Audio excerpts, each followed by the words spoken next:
నమస్తే వార్తలకి స్వాగతం వివరాల్లోకి వెళితే ఏపీఎస్సీ గ్రూప్ 1 అక్రమాల కేసులో ధాత్రి మధును పోలీసులు అరెస్టు చేశారు. క్యాంసైన్ మీడియా సంస్థకు అతడు డైరెక్టర్ గా ఉన్నాడు. ఏపీఎస్సీ గ్రూప్ 1 మెయిన్స్ జవాబు పత్రాల మూల్యాంకనంలో అక్రమాలకు పాల్పడ్డారని అతడిపై ఆరోపణలు ఉన్నాయి. దీంతో హైదరాబాద్ లోని అతడి కార్యాలయంలో మధును ఏపీ పోలీసులు అరెస్టు చేశారు. అనంతరం విజయవాడకు తరలిస్తున్నారు. ఈ కేసుకు సంబంధించి ఎఫ్ఐఆర్ లో క్యాంసైన్ మీడియా సంస్థ ప్రతినిధి పేరును A2గా చేర్చారు.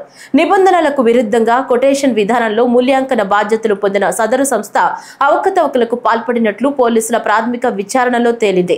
ఈ వ్యవహారంలో విజయవాడలోని సూర్యారావుపేట పోలీస్ స్టేషన్లో నమోదైన ఎఫ్ఐఆర్ లో సీనియర్ ఐపీఎస్ పిఎస్ఆర్ ఆంజనేయులను ఇప్పటికే A1గా చేర్చిన విషయం తెలిసిందే.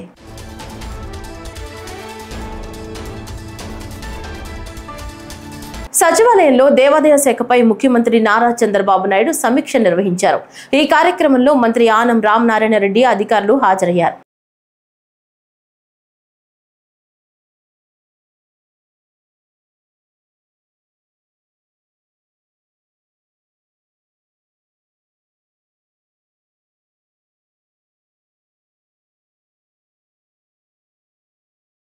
గుంటూరు జిల్లా మంగళగిరిలోని తెలుగుదేశం పార్టీ కేంద్ర కార్యాలయంలో విలేకరుల సమావేశంలో మాదిగ కార్పొరేషన్ చైర్మన్ ఉండవల్లి శ్రీదేవి సమావేశం ఏర్పాటు చేశారు. ఈ సందర్భంగా మాట్లాడుతూ అమరావతి పునర్నిర్మాణ ప్రారంభోత్సవ కార్యక్రమం అత్యంత వైభవంగా జరిగిందన్నారు. ప్రపంచానికి ధీటైన రాజధాని నిర్మించబోతున్నామని, ఇందుకు చంద్రబాబు ప్రతిష్ట కష్టం చాలా ఉందన్నారు. ఇందులో ఐటీ శాఖ మంత్రి నారా లోకేష్, డిప్యూటీ సీఎం పవన్ కళ్యాణ్ల కృషి కూడా ఎనలేనిదని కొనియాడారు. అమరావతి పునర్నిర్మాణ కార్యక్రమ ప్రారంభోత్సవానికి ప్రజా ప్రతినిధులు, కూటమి నాయకులు పెద్ద సంఖ్యలో తరలివచ్చారన్నారు. సభా ప్రాంగణం జయ హో అమరావతి, జై జై అమరావతి అనే నినాదాలతో మారుమోగిందన్నారు. మీడియా మిత్రులందరికీ నమస్కారం. మొన్న మే 2న PM నరేంద్ర మోడీ గారి చేతుల మీదుగా అమరావతి పునర్నిర్మాణ పనులు అత్యంత వైభవంగా, అత్యంత ఘనంగా, కన్నుల పండగ మరి ప్రపంచానికి చాటి చెప్పే మాదిరిగా ఎంతో ఘనంగా, అది కూడా మన గౌరవ ముఖ్యమంత్రులు శ్రీ నారా చంద్రబాబు నాయుడు గారి ప్రతిష్ట కష్టం, దీని వెనుక ఎంతో ఉంది. మరి మన IT minister, education minister Shri Nara Lokesh గారు, డిప్యూటీ సీఎం పవన్ కళ్యాణ్ గారు, ప్రజా ప్రతినిధులు, నాయకులు, మరి కూటమి ప్రజలు అందరూ కూడా ఎంతో గొప్పగా అతి పెద్ద సంఖ్యలో తరలి రావడంతో మరి అమరావతికి పూర్వ వైభవం వచ్చిందని మనందరికీ తెలిసిందే. అయితే మీరు గమనిస్తే అక్కడున్న సభా ప్రాంగణం మొత్తం జై హో అమరావతి, జై అమరావతి అనే నినాదాలతో ఎంతో హోరెత్తిందని కూడా మీరు గమనించాలి. ప్రధానమంత్రి మోడీ గారు 74 పనులకు శంకుస్థాపన చేయటం, అది కూడా 49,000 కోట్లతో శంకుస్థాపనలు ప్రారంభమైతే కేంద్రం నుంచి సంపూర్ణ మద్దతు ఉంటుంది. అంతేకాకుండా ఇంద్రలోక రాజధాని అమరావతి, మరి ఆంధ్రప్రదేశ్ రాజధాని అమరావతి అంటే స్వర్ణాంధ్రప్రదేశ్కి ఈ నిర్మాణాలు ఒక శుభ సంకేతం. ఇవి కాంక్రీట్స్ కాదు, ఏపీ ప్రగతికి, వికసిత్ భారత్కి బలమైన పునాదులు అని చెప్పడం జరిగింది. పవన్ కళ్యాణ్ గారిని, చంద్రబాబు నాయుడు గారిని మనందరం కూడా కలిసి పని చెయ్యాలి, మనమే చెయ్యాలి అని గట్టిగా గొప్ప నినాదం ఇచ్చారు PM మోడీ గారు. రాజధాని అమరావతి పనుల పునఃప్రారంభ కార్యక్రమం విజయవంతం కావడంలో కీలక పాత్ర పోషించిన అధికారులను ముఖ్యమంత్రి చంద్రబాబు నాయుడు ప్రత్యేకంగా అభినందించారు. సభ నిర్వహణ బాధ్యతలు నిర్వర్తించిన IAS, IPS అధికారులతో సమావేశమయ్యారు. ఎక్కడ ఎలాంటి అవాంతరాలు తలెత్తకుండా, ప్రజలు ఇబ్బందులు పడకుండా పకడ్బందీగా ఏర్పాట్లు చేశారని ప్రశంసించారు. భవిష్యత్తులోనూ ఇదే తరహాలో సమిష్టిగా సమన్వయంతో పనిచేసి ప్రభుత్వ కార్యక్రమాలు విజయవంతమయ్యేలా చూడాలని సూచించారు. పర్యటన ఆశాంతం సక్సెస్ అయ్యేలా సమన్వయం కోసం అన్ని స్థాయిల్లో వాట్సాప్ గ్రూపులు ఏర్పాటు చేసుకోవటం, విస్తృతంగా సీసీ కెమెరాలు ఏర్పాటు చేసి పర్యవేక్షించడం ద్వారా సభ సజావుగా సాగిందని అధికారులు ఈ సందర్భంగా ముఖ్యమంత్రికి తెలిపారు. ఈ కార్యక్రమంలో రాష్ట్ర ప్రభుత్వ ప్రధాన కార్యదర్శి K. విజయానంద్, మంత్రి నారాయణ, వివిధ శాఖల అధికారులు పాల్గొన్నారు.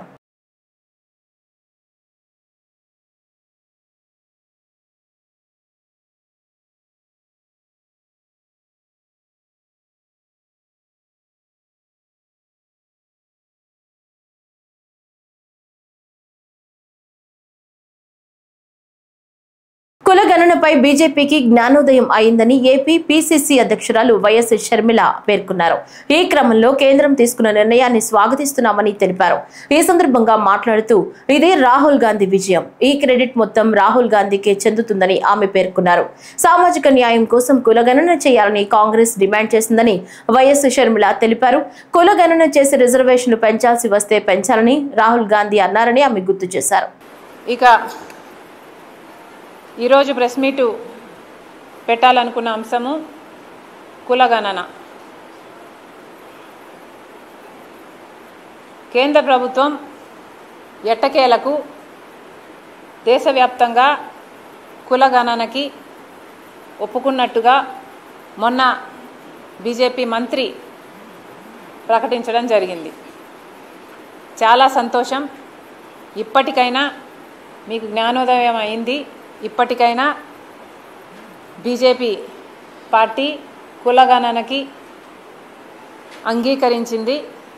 దీన్ని కాంగ్రెస్ పార్టీ స్వాగతిస్తుంది. నిజానికి ఇది సాధ్యం అయ్యింది అంటే దానికి కారణం రాహుల్ గాంధీ గారు.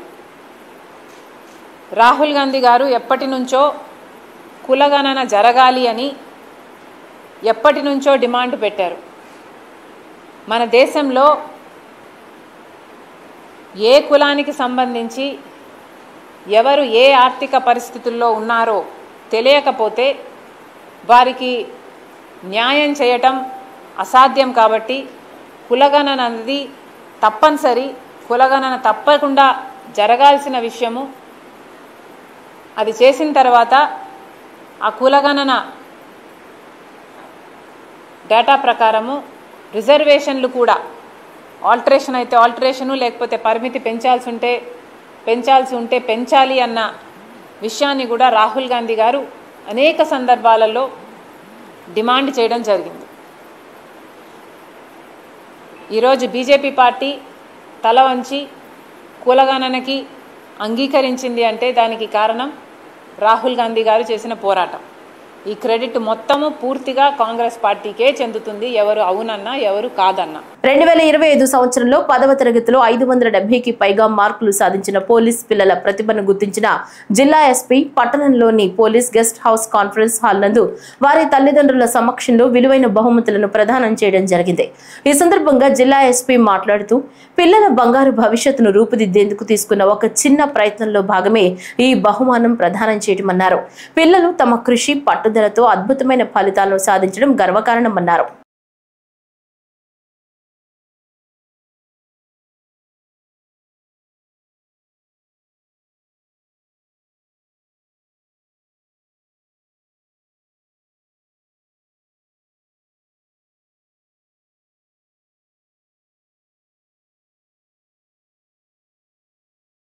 కూటమి ప్రభుత్వంలో జరుగుతున్న అభివృద్ధి, మీ 5 ఏళ్ల వైకాపా పాలనలో జరిగిన విధ్వంసం, అక్రమాలు, దౌర్జన్యాలు, అక్రమార్జనలపై బహిరంగ చర్చకు సిద్ధమా అని చిత్తూరు ఎమ్మెల్యే గురజాల జగన్మోహన్ సవాల్ చేశారు. కట్టమంచి చెరువులో మట్టి అక్రమంగా తరలిస్తున్నారని, దౌర్జన్యాలకు పాల్పడుతున్నారని వైకాపా నాయకులు కొన్ని పత్రికల్లో వచ్చిన వార్తలపై ఎమ్మెల్యే స్పందించారు.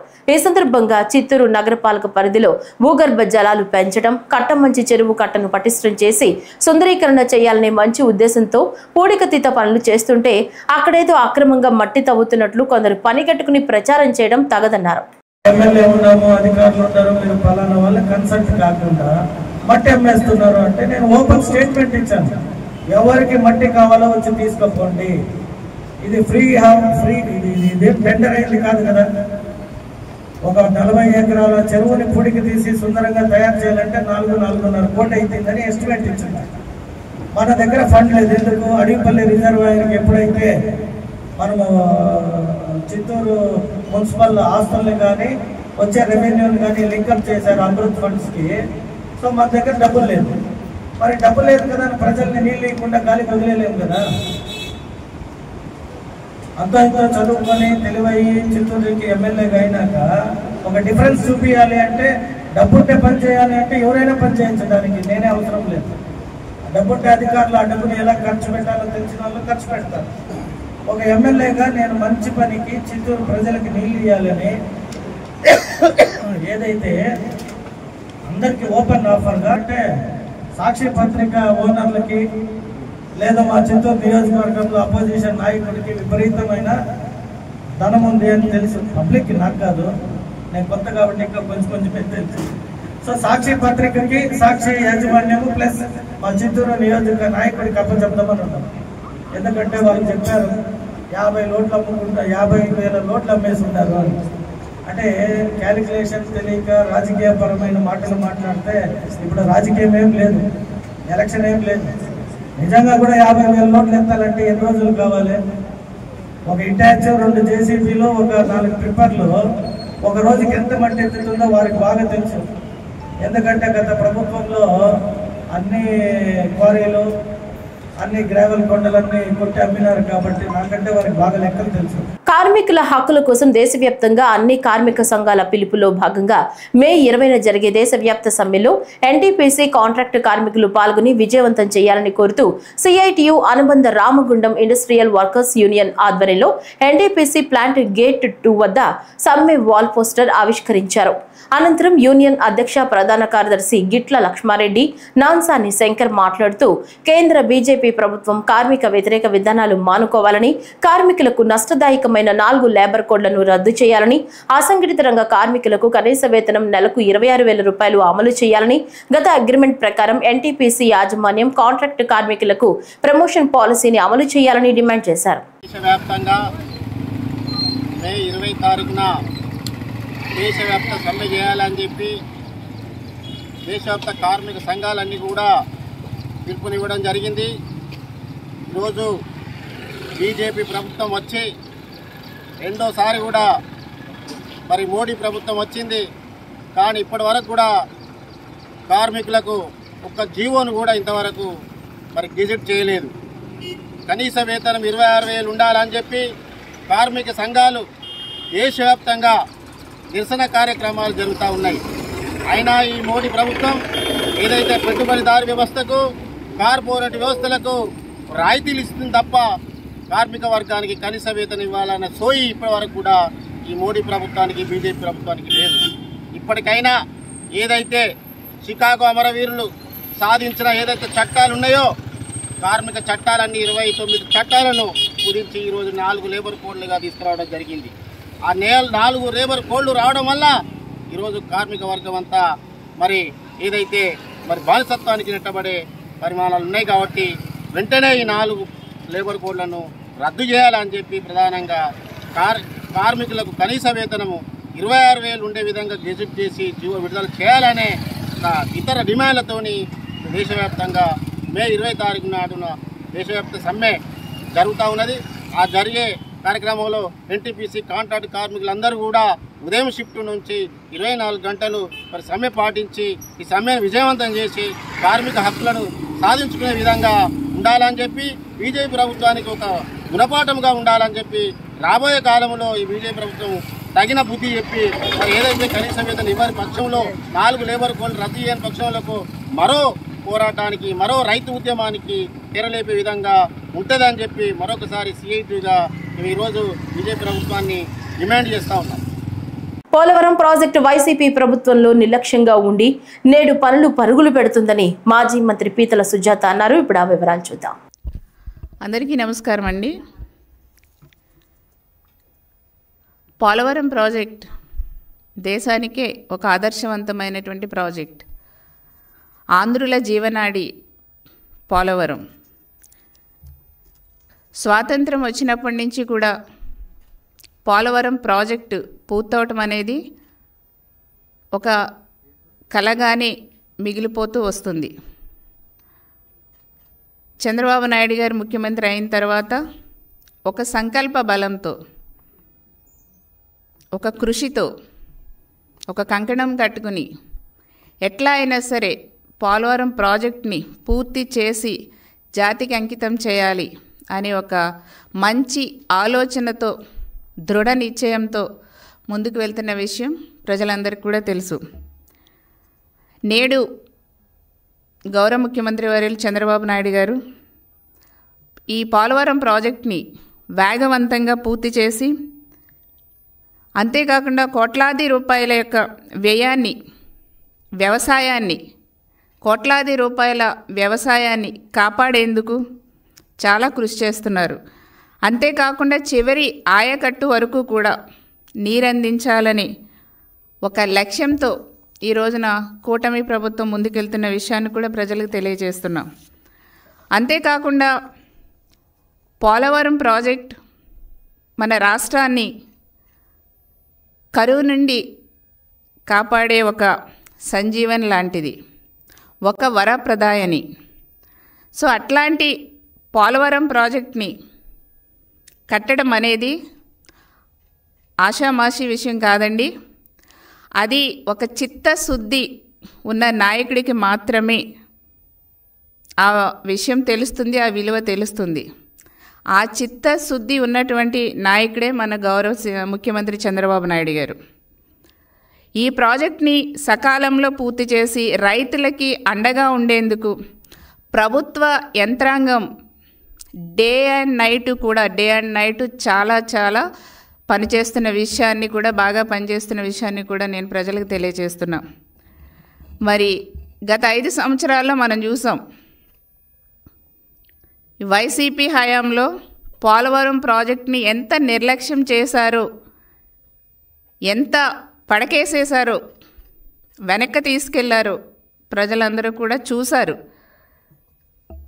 మరి ఈ రోజున 2024లో మళ్ళా కూటమి ప్రభుత్వం వచ్చిన తర్వాత జెట్ స్పీడ్తో పోలవరం పనులన్నీ కూడా ముందుకి వెళ్తున్న విషయాన్ని కూడా నేను ప్రజలందరికీ కూడా తెలియజేస్తున్నానండి. విద్యుత్ ఒప్పందాలపై చర్చకు సిద్ధమా అంటూ చంద్రబాబుకు వైఎస్ఆర్సీపీ నేత మాజీ ఎంపీ మార్గాని భారత్ సవాల్ విసిరారు. ఈ సందర్భంగా మాట్లాడుతూ విద్యుత్ ఒప్పందాల్లో 11,000 కోట్ల స్కామ్ జరిగిందన్నారు. ఎక్కువ ధరలకు విద్యుత్ ఒప్పందాలు ఎలా చేసుకుంటారన్నారు. ప్రజలపై విద్యుత్ ఛార్జీల భారం మోపడం అన్యాయం కాదా అంటూ మార్గాని భారత్ ప్రశ్నించారు. There wind solar hybrid pilot projects అని ఈ యొక్క ఆర్డర్ ఎవరు ఇచ్చారు అని అంటే ఆంధ్రప్రదేశ్ ఎలక్ట్రిసిటీ రెగ్యులేటర్ కమిషన్ వాళ్ళు ఇవ్వడం జరిగింది. నేను ఇవాళ చంద్రబాబు నాయుడు గారిని సూటిగా, అస్సలు సుత్తి లేకుండా ఆయన ప్రశ్నించాలనుకుంటున్నా. గతంలో జగన్మోహన్ రెడ్డి గారి ప్రభుత్వంలో SECI, solar energy corporation of India, సెకీతో గవర్నమెంట్ ఆఫ్ ఇండియా అనుబంధ సంస్థతో ఆంధ్రప్రదేశ్ ప్రభుత్వము రెన్యూబుల్ ఎనర్జీ ₹2.49 ఎంఓయూ చేసుకుంటే, మరి చంద్రబాబు నాయుడు గారు ఒంటికాలతో లేచాడు. బయట మార్కెట్లో ₹1.99 యూనిట్ ధర దొరుకుతూ ఉంటే ఒక స్కామ్కి తెర తీశారు జగన్మోహన్ రెడ్డి గారు అని చెప్పి ఒంటికాలతో లేచిన ఈ పెద్ద మనిషి, ఈ చంద్రబాబు నాయుడు గారు ఇవాళ ఒక పుట్టగొడుగు లాంటి పుట్టుకొచ్చిన ఈ కంపెనీలతో ₹4.60 ఏ రకంగా మీరు అగ్రిమెంట్ చేసుకుంటారని ఇవాళ సూటిగా అడుగుతా ఉన్నాం. స్కామ్ కాదండి ఇది. మీరు ₹2.49 అప్పుడున్న రాష్ట్ర ప్రభుత్వము, అప్పుడున్న ముఖ్యమంత్రి జగన్మోహన్ రెడ్డి గారు కేంద్ర ప్రభుత్వం సంస్థ అయిన సెకీతో ఎంఓయూ చేసుకుంటే ₹2.49 ఇప్పుడు చంద్రబాబు నాయుడు గారు ఒక ప్రైవేట్ లిమిటెడ్ కంపెనీతో ₹4.60 చేసుకోవడంలో మీ అంతరార్థం ఏంటి అని అడుగుతా ఉన్నా. అంటే ప్రజల సొమ్ముతో మరి ఏ బేసిస్లో వీరు చేస్తారనండి? అసలు బుద్ధున్నోడు ఎవడైనా చేస్తాడా? ఇప్పుడు సంవత్సరాలు గడుస్తున్నాయండి. సంవత్సరాలు గడిచేది ఇది గత 2 సంవత్సరాల క్రితము, 3 సంవత్సరాల క్రితము జగన్మోహన్ రెడ్డి గారు అగ్రిమెంట్ చేసుకున్నారు సెకీతో. మరి అప్పుడు ₹2.49 ఉంటే ఇదే పెద్ద మనిషి చంద్రబాబు నాయుడు గారు ₹1.99 బయట మార్కెట్లో దొరుకుతున్నప్పుడు ₹2.49 ఎందుకు చేసుకున్నారు అని చెప్పి ప్రశ్నించిన ఇదే పెద్ద మనిషి ఇప్పుడు ₹4.60 చేసుకోవడంలో అర్థం ఏంటి అని అడుగుతున్నా. అంబాజీపేట మండలం గంగలకూరులో అకాల వర్షానికి తడిసిన ధాన్యంను, కళ్ళాల్లో ఆరబెట్టిన ధాన్యంను, చేలల్లో మునిగిన వరి పనులను వైసీపీ శ్రేణులు పరిశీలించారు. ఈ సందర్భంగా తడిసిన ధాన్యంను ప్రభుత్వం వెంటనే కొనుగోలు చేయాలని నియోజకవర్గ వైసీపీ కోఆర్డినేటర్ గన్నవరపు శ్రీనివాసరావు, మాజీ ఎమ్మెల్యే పాముల రాజేశ్వరీదేవి డిమాండ్ చేశారు. నియోజకవర్గంలో 6 లక్షల మెట్రిక్ టన్నుల ధాన్యం పండించగా కేవలం 2 లక్షల మెట్రిక్ టన్నులు ధాన్యంనే కొనుగోలు చేశారని ఆరోపించారు. గత వైసీపీ ప్రభుత్వంలో రైతు భరోసా కేంద్రాల ద్వారా ధాన్యం కల్లాల వద్దకే వెళ్లి కొనుగోలు చేశామన్నారు. వర్షానికి తడిసిన ధాన్యంను వెంటనే కొనుగోలు చేయాలని, లేకుంటే రంగు మారి మొలకెత్తే అవకాశం ఉందన్నారు. ప్రభుత్వం స్పందించకపోతే ఆమరణ నిరాహార దీక్ష చేసేందుకు కూడా వెనకాడమన్నారు.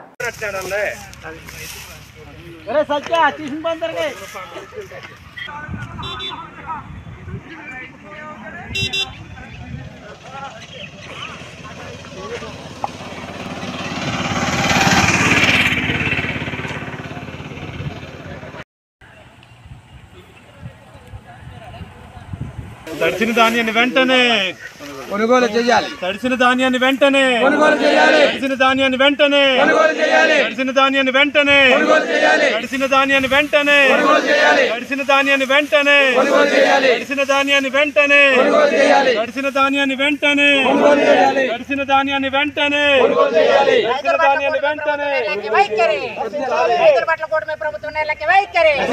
రైతులు పండించిన పంటను కూటమి ప్రభుత్వం వెంటనే పండించిన పంటను కూటమి ప్రభుత్వం వెంటనే పండించిన పంటను కూటమి ప్రభుత్వం వెంటనే రైతులు పండించిన పంటను కూటమి ప్రభుత్వం వెంటనే ప్రభుత్వం నెలకి వైఖరి. అంబేద్కర్ కోనసీమ జిల్లాలో ఇప్పటి వరకు 1,02,000 మెట్రిక్ టన్నుల ధాన్యం కొనుగోలు చేశామని జిల్లా జాయింట్ కలెక్టర్ నిశాంతి అన్నారు. ఈ సందర్భంగా గతంలో 2 లక్షల మెట్రిక్ టన్నుల ధాన్యం కొనుగోలుకు సిద్ధం చేయగా అదనంగా మరో 1,00,000 మెట్రిక్ టన్నుల ధాన్యం కొనుగోలు పెంచామన్నారు. రైతులు ఇబ్బందులు పడకుండా అన్ని చర్యలు తీసుకుంటున్నామన్నారు. మిల్లర్లు అదనంగా డబ్బులు వసూలు చేస్తే చర్యలు తీసుకుంటామన్నారు. రైతుల సమస్యల పరిష్కారానికి జిల్లా కలెక్టర్ కార్యాలయంలో 24 గంటలు కంట్రోల్ రూమ్ అందుబాటులో ఉంటుందన్నారు. May 5th, 2025 నేను కాకినాడ డిస్ట్రిక్ట్ కలెక్టరేట్లో honourable minister for civil supplies, MD civil supplies and all 3 district ఆఫీసర్స్తో మీటింగ్ చేయడం జరిగింది. ఆ మీటింగ్లో మన డిస్ట్రిక్ట్లో మనకు అండ్ 1:1 బ్యాంక్ గ్యారెంటీ ఉన్నది కూడా 1:2 అని బ్యాంక్ గ్యారెంటీ చేశారు. సో మిల్లర్స్కి ఈ రిలాక్సేషన్ ఇచ్చిన వలన ఓపెన్ మార్కెట్లో కూడా రైతు నుంచి వాళ్ళు కొనుగోలు చేసుకోవాలి, ఎక్కడెక్కడ డిమాండ్ ఉందో, అలాగే ఫ్యూచర్లో డిమాండ్ వస్తున్న ప్యాడీ వెరైటీకి కూడా ఇప్పుడే మిల్లర్స్ రైతు నుంచి కొనుగోలు చేసుకోవాలి అని కూడా ఆదేశం ఇవ్వడం జరిగింది. ఓపెన్ మార్కెట్లో ఎంఎస్పి ధరలకే మిల్లర్స్ ఓపెన్ మార్కెట్లో తీసుకోవాలి అని చెప్పడం జరిగింది. సో ఇది అందరికీ కూడా తెలియజేయడానికి కోసం ఈ ప్రెస్ మీట్ చేయడం జరిగింది. వైఎస్ఆర్సీపీ మహిళా విభాగం అధ్యక్షురాలు ఎమ్మెల్సీ వరదు కళ్యాణి సమావేశం ఏర్పాటు చేశారు. ఇప్పుడు ఆ వివరాలు చూద్దాం. రోజు ఈ కూటమి ప్రభుత్వం అధికారంలోకి వచ్చాక వాళ్ళు ఎన్నికల టైంలో ఇచ్చిన హామీల్లో తల్లికి వందనం స్కీమ్ అది అమలు చేయలేదు. అలాగే మహాశక్తి స్కీమ్ అమలు చేయలేదు. అలాగే ఫ్రీ బస్ స్కీమ్ అది కూడా అమలు చేయలేదు. అలాగే తీసుకుంటే కళ్యాణమస్తు స్కీమ్ అది కూడా అమలు చేయలేదు. అలాగే పండగ కానుకల స్కీమ్ అమలు చేయలేదు. దీపంలో సగం అమలు చేయలేదు. ఇన్ని స్కీములు ఇస్తామని చెప్పి అమలు చేయలేదు సరికదా. ఇప్పుడు మహిళల పేరుతో ఇస్తామన్న ఒక పెద్ద పథకానికి స్కామ్ గా మార్చేశారు. అదే కుట్టు మిషన్స్ ట్రైనింగ్ స్కీమ్ అనేది ఒకటి పెట్టారు. అందులో ఏకంగా మొదటి విడతలో 157 కోట్లు దోపిడీ చేయడానికి వీళ్ళు ప్లాన్ చేసి ఓవరాల్ గా 245 కోట్లు 50 రోజుల్లో దోచుకోవడానికి వీళ్ళు ప్లాన్ చేశారంటే ఎంత దారుణమో, మహిళల్ని మోసం చేయాలనుకోవడం ఎంత దురదృష్టకరమో మనం అర్థం చేసుకోవచ్చు. ఈ రోజు ఒక్క మహిళల్లో ఈ వర్గం ఆ వర్గం అని లేదు. బీసీలు, కాపులు, రెడ్లు, అలాగే కమ్మ, క్షత్రియ, వైశ్య అంటే ఎకనామికల్లీ బ్యాక్వర్డ్ క్లాస్ లో ఉన్న మహిళలకు కూడా అందరికి కూడా ఈ కుట్టు మిషన్లు ట్రైనింగ్ ఇస్తామని చెప్పి వీళ్ళు అందులో పెద్ద స్కామ్ కి తెరలేపడం నిజంగా చాలా దురదృష్టకరం. ఈ రోజు రాష్ట్రంలో తీసుకుంటే అప్పుల్లో ఒకవైపు రికార్డు సృష్టిస్తూ ఉన్నారు, ఇంకోవైపు అవినీతిలో రికార్డు సృష్టిస్తూ ఉండే పరిస్థితి మనకు కనిపిస్తూ ఉంది. అసలు అక్షర క్రమంలో ఆంధ్రప్రదేశ్ నంబర్ 1 స్థానంలో ఉంది. తీసుకుంటే అవినీతిలో కూడా ఈ రోజు నంబర్ 1 స్థానంలో ఈ కూటమి ప్రభుత్వం అధికారంలోకి వచ్చాక తీసుకొచ్చిన పరిస్థితి మనం చూసాం. ఎన్నికల టైంలో సూపర్ 6 హామీలు అని చెప్పారు. ఇప్పుడు అధికారంలోకి వచ్చాక సూపర్ స్కామ్స్ అమలు చేస్తూ ఉండే పరిస్థితి మనం చూస్తూ ఉన్నాము. ఎన్నికల టైంలో బాబు షూరిటీ, భవిష్యత్ గ్యారంటీ అన్నారు. ఈ రోజు బాబు షూరిటీ అవినీతికి గ్యారంటీ అన్న టైపుగా వీళ్ళు పరిపాలిస్తూ ఉండే పరిస్థితి మనం చూస్తూ ఉన్నాం. ఉద్యోగుల సంఘం అపరిష్కృత సమస్యలపై రాష్ట్ర వ్యాప్తంగా చెల్లో డిపిటిఓ ధర్నా చేపట్టనున్నట్లు ప్రకటించింది. విజయవాడ ప్రెస్ క్లబ్ లో ఈ మేరకు ఏర్పాటు చేసిన విలేకరుల సమావేశంలో సంఘ అధ్యక్షుడు పివి రమణారెడ్డి మాట్లాడుతూ గత మాసంలో ఉద్యోగ సంఘం ఎన్ఎంయుఏ ఆధ్వర్యంలో శాంతియుతంగా నిర్వహించిన అనేక నిరసన కార్యక్రమాలపై అధికారుల నుంచి ఎటువంటి స్పందన లేని కారణంగా మే 13న ధర్నా చేపట్టనున్నట్లు వెల్లడించారు. సిబ్బంది నియామకాలు చేపట్టని కారణంగా పని ఒత్తిడి ఎక్కువై రోజుకు ఒకరు మరణిస్తున్నారని రమణారెడ్డి ఆవేదన వ్యక్తం చేశారు. సంస్థ సర్క్యులర్లోని నిబంధనల్ని అన్ని డిపోల్లోనూ సక్రమంగా అమలు చేయాలని ప్రధాన కార్యదర్శి వై శ్రీనివాసరాజు డిమాండ్ చేశారు. ఈ సమావేశంలో ఉపాధ్యక్షులు కె శ్రీనివాసరాజు, కోశాధికారి పివివి మోహన్ తదితరులు పాల్గొన్నారు. ఈ వార్తలు ఇంతటితో సమాప్తం. నమస్కారం.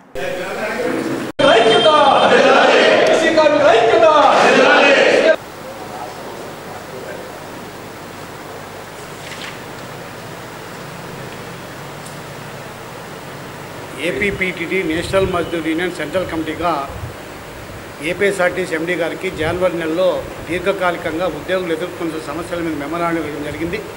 అందులో ప్రధానంగా 1/1/20 నుంచి ఏపీఎస్ఆర్టీసీలో ప్రమోషన్స్ ఏదో ఆపేశారో దాదాపు 3,000 మంది ఉద్యోగులకు ప్రమోషన్స్ ప్రభుత్వం ద్వారా క్లియర్ ఇచ్చి ప్రమోషన్స్ ఇవ్వాల్సిన అవసరం అయితే ఉంది. అదేవిధంగా ప్రభుత్వ జీవోలు ఏదైతే ఉన్నాయో ఏపీఎస్ఆర్టీసీలో ఉద్యోగులను ప్రభుత్వం విలీనం చేసిన తర్వాత ప్రభుత్వ జీవో ప్రకారము మహిళా ఉద్యోగులు దాదాపు 4,000 మంది మహిళా ఉద్యోగులకు అర్హులైన ఉద్యోగులందరికీ కూడా 180 రోజులు జైలుకే లీవ్ ఇవ్వాలనేది కూడా ప్రభుత్వ నిబంధన. దాన్ని అమలు చేయాల్సిన అవసరం అయితే ఉంది. అదేవిధంగా ప్రభుత్వ ఉద్యోగులకు ఉన్నటువంటి ఇతరత్ర సౌకర్యాలు ఏదవుతున్నాయి అన్ని ఆర్టీసీ ఉద్యోగులకు గవర్నమెంట్ లెవెల్లో ఉన్న జీవోస్ అమలు చేయాల్సి ఉన్నప్పుడు కూడా అమలు చేయట్లేదు. అదేవిధంగా ఆర్టీసీలో ఉన్నటువంటి ఉద్యోగులు దాదాపు 45,000 మంది ఉద్యోగుల్లో 1/1/20 పూర్వమందరూ అపాయింట్ అయిన ఉద్యోగులు కాబట్టి మా ప్రమోషన్స్ కానీ గ్రాడ్యుటీ కానీ టెర్మినల్ ఎన్కాష్మెంట్ కానీ రిటైర్మెంట్ బెనిఫిట్స్ కానీ డేట్ ఆఫ్ అపాయింట్మెంట్ తీసుకొని ప్రజ్ఞ తీసుకొని చేస్తున్నారు కాబట్టి డేట్ ఆఫ్ అపాయింట్మెంట్ తీసుకొని ఆర్టీసీ ఉద్యోగులందరికీ కూడా దాదాపు అందరికీ కూడా ఓల్డ్ పెన్షన్ అమలు చేయాల్సిన అవసరం అయితే ఉంది అని కూడా సందర్భంగా విజ్ఞప్తి చేస్తున్నాం. అదేవిధంగా ఎంప్లాయీ ఈపీఎఫ్ ఏదైతే ఉందో ఉద్యోగి కాంట్రిబ్యూషన్తో ఎంప్లాయీ పెన్షన్ ఏదైతే ఉందో 58 సంవత్సరాలు పైబడిన తర్వాత పెన్షన్ ఏదైతే ఈపీఎఫ్ ద్వారా ఉద్యోగులకు అందరికీ ఇస్తూ ఉన్నారో 58 సంవత్సరాల తర్వాత కాంట్రిబ్యూషన్ పంపాల్సిన అవసరం లేదు. ప్రతి ఉద్యోగి బేసిక్ ప్లస్ డిఏ నుంచి 58 సంవత్సరాల తర్వాత 8.33 కోట్ల రూపాయలు ఈపీఎఫ్ పంపి ఆర్టీసీ ఉద్యోగులు నష్టం చేస్తున్నారు ఏదైతే ఉన్నారో వాటన్నిటి కూడా కోట్ల రూపాయలు 100 కోట్ల రూపాయలు ఉద్యోగుల నుంచి రికవర్ చేసి ఈపీఎఫ్ పంపి ఉన్నారో వాటిని కూడా తక్షణం ఆర్టీసీ ఉద్యోగులందరికీ ఇచ్చే విధంగా చర్యలు తీసుకోవాలి. అదేవిధంగా ఆర్టీసీలో ఉన్నటువంటి ఉద్యోగులందరూ దాదాపు సుదీర్ఘకాలం ఏపీఎస్లో పనిచేస్తూ అరౌండ్ ద క్లాక్ పనిచేస్తున్నారు కాబట్టి ఎక్కువ మంది ఉద్యోగులు సిక్ అవుతున్నారు. సిక్కు జీతాలు ఇమ్మని ప్రభుత్వం జీవో ఇచ్చినప్పటికీ కూడా ఆర్టీసీ ఉద్యోగులుగా మేము సిద్ధంగా ఉంటామని కూడా సందర్భంగా తెలియజేస్తూ పివి రమణారెడ్డి రాష్ట్ర అధ్యక్షులు APPTD national Mazdoor unity association మా ప్రధాన కార్యదర్శి వై శ్రీనివాసరావు గారు కూడా మాట్లాడతారు. Thank you. నా పేరు Y Srinivasa Rao, APPTD national Mazdoor unity association రాష్ట్ర ప్రధాన కార్యదర్శి. ఇవాళ ప్రధానంగా నవంబర్ 5వ తారీఖున మా ఎండీ గారికి ప్రభుత్వంలో విలీనం అయిన తర్వాత వచ్చే సమస్యలు ఏవైతే ఉన్నాయో ప్రభుత్వ పరంగా ఇచ్చినటువంటి జీవోలు ఏవైతే ఉన్నాయో ఆర్టీసీ ఎండీగా ఇచ్చినటువంటి జీవోలు ఏవైతే ఉన్నాయో వాటిని అమలు చేయమని ఇస్తే ఈ రోజు వరకు స్పందించేటువంటి పరిస్థితి లేదు. దాని మీద దఫాలుగా కార్మికుల ఆందోళన నుండి ఇవాళ స్పష్టంగా దాదాపు 5 ఉద్యమాలు చేసి ఇవాళ రాష్ట్ర అత్యవసర కార్యవర్గ తీర్మానం మేరకు 13వ తారీఖు ఈ నెల 13వ తారీఖు 26 జిల్లాల్లో ఉన్నటువంటి జిల్లా అధికారుల కార్యాలయాల ముట్టడి కార్యక్రమానికి నేషనల్ మజ్దూర్ యూనిటీ అసోసియేషన్ పిలుపునివ్వడం జరిగింది. మేము అడిగే డిమాండ్స్ ఎక్కడో కొత్తది ఈ డిమాండ్ ఇమ్మని అడగటానికి కాదు ఇప్పుడు మేము ఈ ఉద్యమం చేసేది.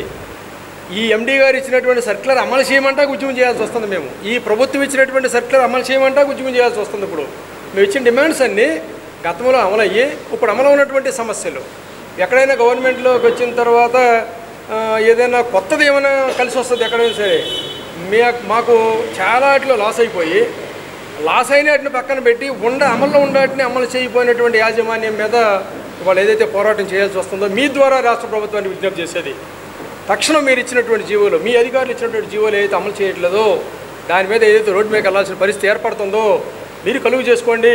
దయచేసి 52,000 మంది వర్కర్లు అసంతృప్తి ఉంది, అశాంతి ఉంది. ఇవాళ ఉండాల్సిన మినిమం సౌకర్యాలు లేకపోవడం వల్ల కుటుంబాలు రోడ్లు పడిపోతున్నాయి. అనేక మంది డ్రైవర్లు స్టీరింగ్ మీదే పడిపోయి హార్ట్ స్ట్రోకులతో టెన్షన్తో చనిపోతున్నారు. అనేక మంది కండక్టర్లు సీట్లో కూర్చొని చనిపోతున్నారు. గ్యారేజ్లో ఉన్నటువంటి సోదరులు పనిభారం పెరిగిపోయి లేటెస్ట్ టెక్నాలజీ స్పేర్స్ టూల్స్ లేక ఇవాళ అనేక మంది మరణాలకు వెళ్ళేటువంటి పరిస్థితి. ఇవాళ ఆర్టీసీ మరణాల శాతం తీస్తే రోజుకొకరు మినిమం సరిపోయేటువంటి పరిస్థితి. ద్రోణి వాతావరణ అనిశ్చితి ప్రభావంతో మంగళ బుధవారాల్లో రాష్ట్రంలోని పలు ప్రాంతాల్లో ఓ మోస్తరు నుంచి భారీ వర్షాలకు అవకాశం ఉందని వాతావరణ శాఖ తెలిపింది. శ్రీకాకుళం, విజయనగరం, పార్వతీపురం మన్యం, అల్లూరి సీతారామరాజు, అనకాపల్లి, పల్నాడు, ప్రకాశం జిల్లాలో ఓ మోస్తరు నుంచి భారీ వానలు కురుస్తాయని అంచనా వేసింది. పిడుగులు పడడంతో పాటు గంటకు 50 నుంచి 60 కిలోమీటర్ల వేగంతో ఈదురుగాలులు వీయొచ్చని పేర్కొంది.